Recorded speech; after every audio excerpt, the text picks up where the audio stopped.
Hey guys, so we're starting the video out parked, obviously.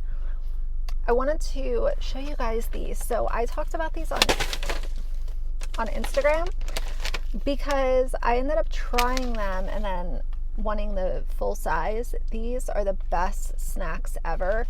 It literally tastes like cinnamon sugar apple pie.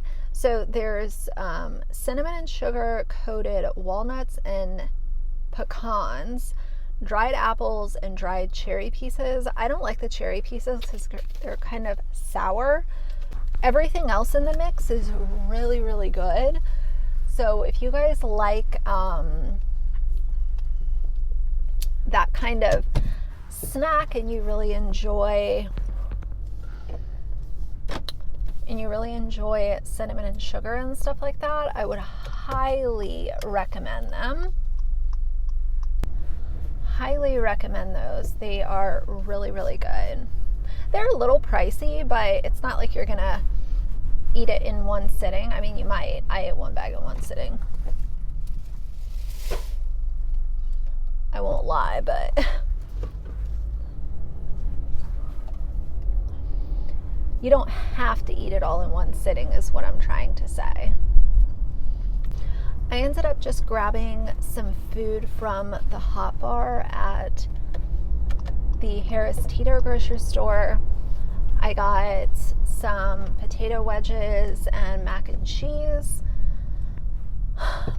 I was gonna get some, it looked like it was, it looked like they had chicken tenders, but it was actually fried fish, and I didn't really want to eat fried fish, so I just ate mac and cheese and potato wedges like a real 9-year-old would do.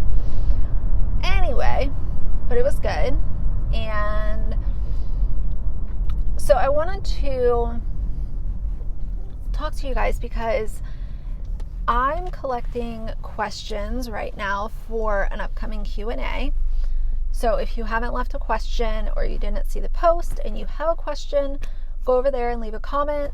I'm going to leave it up for probably another 2 days before I film the video, just so that everyone has an opportunity. If they have a question, they'll have time to leave it. I know a lot of people, last time I filmed a Q&A, people were like, oh, I didn't know that you were doing it. So this time I'm going to leave it up for a couple days extra. One of the questions that I got over there, I felt like was so important. I wanted to make this its own video and discuss it, because not only do I think it's important for, it doesn't just apply to YouTubers, but it also applies to subscribers and viewers of YouTube. Since the panini, I know a lot of people have started to consume a lot more YouTube, and I think that's great. I'm sure a lot of you guys discovered me over the last year because of being at home or, whatever. What I'm trying to say is a lot more people are consuming YouTube than they were previously. But, YouTube can be a lot. So depending on, even if you're watching beauty content or whatever, I have noticed that there can be a lot of things going on online, whether it's someone's opinion, the way that they talk about something that someone didn't address, something that's been proven a lie. There can be so many things happening on YouTube at one time, and whether you're a creator or a viewer, I think it's really vital to be able to separate your real life from your life and time spent on YouTube. And that was the question that someone asked me, is how do you separate YouTube from your real life? And this has taken me some time to figure out. I'll never act like I just had it figured out so quickly. This was something that I had to figure out because When I decided to start making content on YouTube, I knew that I never wanted my presence online or the friendships that I might make online or anything like that. I didn't want it to affect the things that I had going on in my real life, like my relationship that is very important to me, my, just day-to-day quality of life, my job, all of these kinds of things. I wanted to have enough self-awareness to be able to divvy the two up and put a lot of hard work and a lot of dedication into both, because I knew that I wanted to grow my presence online slowly but surely, whether that was by gaining 1 subscriber a week or 15 subscribers a day. Whatever pace it was going to go at, I was okay with. One of the things that has helped me the most with keeping things separated is that when I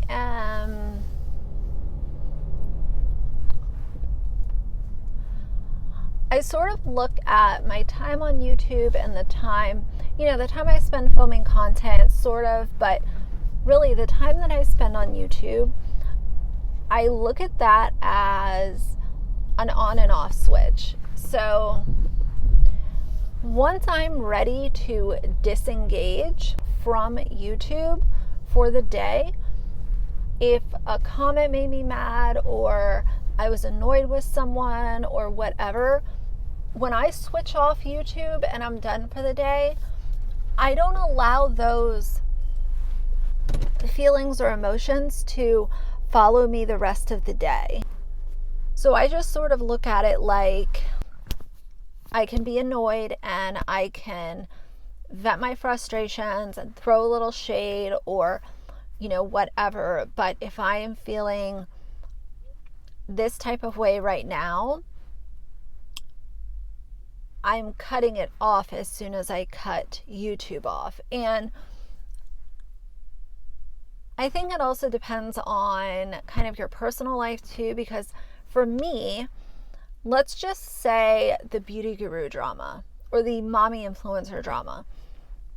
My boyfriend doesn't watch that side of YouTube.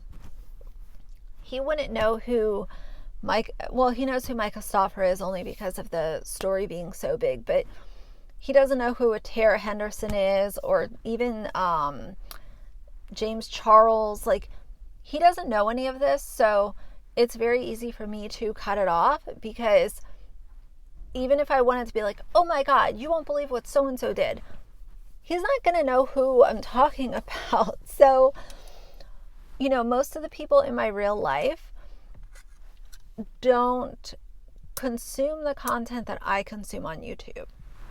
I've always said that something really helpful. I remember some of you guys were telling me back during the Without a Crystal Ball lawsuit, some of you guys had reached out to me and said, I'm too far deep in the rabbit hole of Without a Crystal Ball. It's annoying me. I'm tired, blah, blah, blah. And it was also the way that other people were treating each other and a lot of toxicity and negativity within the whole sort of atmosphere of that lawsuit. And I made a video a while ago saying, disconnect. If YouTube stuff is ever affecting your mental health, your quality of life, your friendships, relationships, your overall well-being, stay off YouTube. And I know that can be really hard to do, but if you can do it for a couple of days, you might also realize that you were consuming way too much YouTube. You never know. Until you take that break and you sort of live without it, that might allow for a reflection to be able to say, wow, I was actually consuming a lot, and now that I'm not consuming any for this short period of time, I realized that I was consuming too much. I was too far in. Hey guys, so I just went to Sephora, and today was the day that Makeup by Mario was launching his new collection, which is bronzers, cream blushes, powder highlighters, and a few brushes. So I really wanted to try the highlighter. They didn't have the powder blushes at my store, so I'll have to get a look at those later. But this highlighter is so pretty, you guys. So it comes in the standard sort of matte white packaging, and the shade that I picked is Honey. Oh my God. You guys, this is so pretty. I almost got the shade Golden, but I think Golden is too close to a lot of the other highlighters that I have, but we'll see. Who knows? Maybe I'll pick it up anyway. And then I also got this liquid lip balm from that brand Say. I think it's how you pronounce it. This is their liquid lip balm. So it comes in, it's like a matte package. Let's put a little bit on. It feels really good on the lips, so I'll continue to try it. And then I also got a new beauty blender in black. I always buy the black one because I feel like it stays clean the longest. Now I need to get home to little Axel. He had such a good day yesterday because it was his birthday, and I put that video out for you guys. And I was so grateful and appreciative that you guys enjoy him so much more than I could have ever imagined. I know that, don't get me wrong, I know people love dogs, but it's still just really cool to me that you guys care. Like, you care about, where's Axel? What's Axel doing? Like, when I took that little break, I apologized for scaring any of you guys if I did, but it was kind of out of my control there for a few days. But a lot of you guys, not a lot, a few of you were kind of thinking that it was something with Axel, and I would absolutely not do that. I would be transparent if something was going on with him. I wouldn't just stay quiet about that because I know that you guys care about him and stuff. So let's pick up the conversation that I was having earlier about the separation of YouTube life versus my real life. The last thing I was saying is I think it's kind of easy because the people in my real life that I interact with day to day, they don't watch YouTube. So even if I was super fired up about something and came to someone, I was like, oh my God, you won't believe what so-and-so did, or nobody knows. So nobody cares in my real life, basically. They care about me and my presence, but most of the people I discuss or have opinions about, nobody knows who they are. So the other thing that has really helped me a lot is tailoring my channel so that it's a positive place for me to spend time.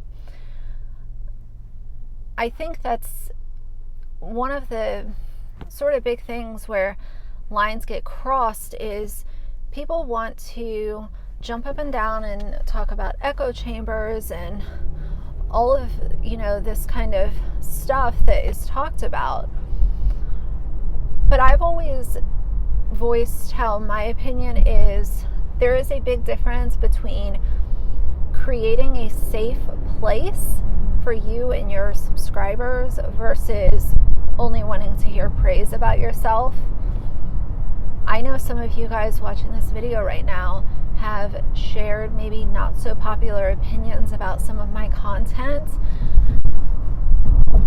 And when you guys bring that to me and you want to talk about it, we talk about it. and I listen to the feedback and the ideas, and I take those into consideration for my next video, or my next couple of videos. I absorb that and I listen to it, because I have created, for the most part, I have created a place where I feel really good spending the time that I do spend on my channel. Being on YouTube has allowed me to also learn about things that bother me, and things that are not only can be upsetting to me, but they can also be upsetting to other people who might frequent my channel. And so I've added blocked words, and I am a little bit more friendly now with blocking people. And that's not creating an echo chamber, that's just creating a positive place for all of us to be able to have opinions, even if they're not in agreement with one another. But I don't want people to come to my channel and see a bunch of vile, hateful stuff in the comments. I don't want them to see content from me that's vile and hateful. And before anyone, goes off on a side tangent and says, oh, well, you're so self-righteous, you just know it all, don't you? No, I don't. I have a lot to learn. But the things that I do know, I want to share with you guys. It can be helpful to not only other YouTubers, but also people that spend a lot of time on the platform. Because I realize that YouTube brings so much joy for a lot of people, and it creates friendships for a lot of people, and I think that's awesome. But once a lot of the negative emotions become involved, and they come and they stay and they don't go away, that's where it can become very, very problematic for people's mental health and the way that they separate real life from YouTube life. Because if you're having those negative feelings on YouTube because of either toxic creators, toxic, back and forth with subscribers, all of this kind of stuff, if that is taking over, then it is a little bit easier to allow that to bleed into your personal life. I've always wanted to be able to create a community that might talk about things that are really tough, but I also want it to be a neutral place where people, maybe not every video is super fun and uplifting, but I don't want anyone to ever leave my channel feeling like, oh wow, all she does is yell and scream and,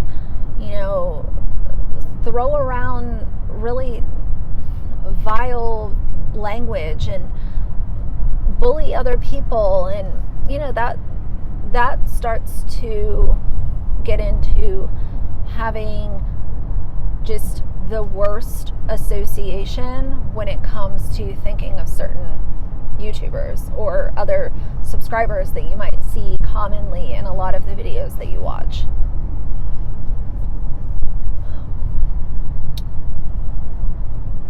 But I always encourage you guys to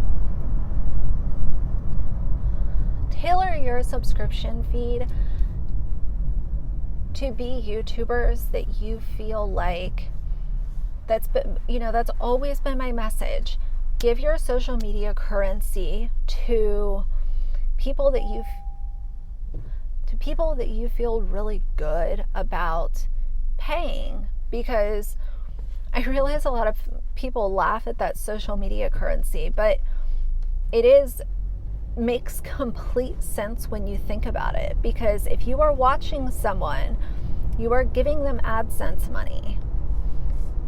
If you're watching them and you have negative feelings, or you don't like them, you don't like the way they look, you don't like the videos that they do, just don't watch them. Disconnect yourself from that YouTuber and find someone else who is covering similar topics or the same topics, but you have more positive engagement with that creator or the people that are in the comments. Tailor your subscriptions to be a more uplifting experience, and I don't think that that line will be blurred so easily to say, okay, well, I just feel like crap when I cut off YouTube because I'm watching all this vile stuff, and then I'm in a bad mood for the rest of the day. Watch stuff that you feel good about. And on top of it, who wants to make problematic YouTubers richer? I don't. So I don't want to watch their crap content, you know? I am not going to pay someone to not, entertain me or make me think or whatever. But as far as the negativity that I've had to deal with on the creator side, I've had to really do a lot of kind of internal conversations with myself. I've talked to some of you guys about it too. And I've come to the conclusion that the best way to deal with toxicity as a YouTuber is to tune it out. Because if you address something and you make your point clear, and the negativity continues and continues and continues, nothing that you say is going to sway people to agree with you. And if you literally haven't done anything wrong but be yourself, and you're not, being ruthless and just super bad, if you can look at yourself and say, I'm not doing those things, people just want to be negative towards me for useless reasons, there's really no point in spending your time offline trying to concoct a response or a reaction to what these few people think about you, because it doesn't matter. You can address it once and then pull the plug and keep it moving. That really is the best way to deal with it. And I'm only telling you guys from personal experience. I'm not telling you that I know all the answers and I have all the info, but I'm just telling you kind of, what I've seen and what I've dealt with. I have made that mistake of engaging and, the whole idea of drama baiting. That's what a lot of creators do in order to grow their channels and entertain themselves, and it's just not worth it. It really is just not worth it to continue to go back and forth and back and forth. It's like,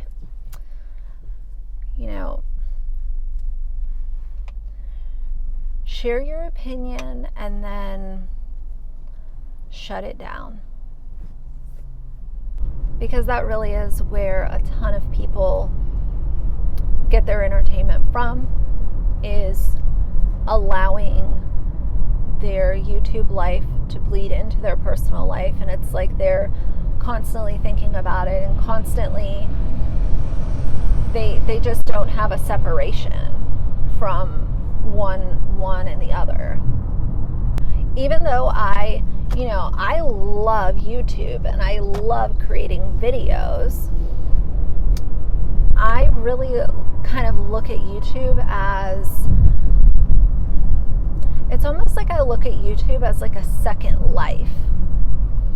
Not that I'm like leading a double life. I don't even know if that makes sense. But I just sort of look at it like I have my community on YouTube and I have my community in my real life, and I have tried to do my best to draw a line and keep it separated. Even though I'm sharing my real life with you guys, there's also a lot of my real life, you know, emotions and struggles and stuff that I don't talk about, you know.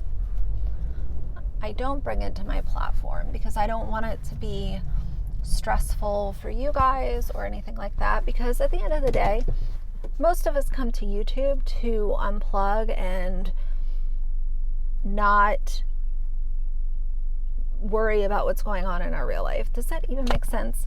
Hopefully all that makes sense. It might just be a big old mess, but hopefully you guys could, you know, pull some things from that. Tailor your subscription fee to people that you feel good about supporting.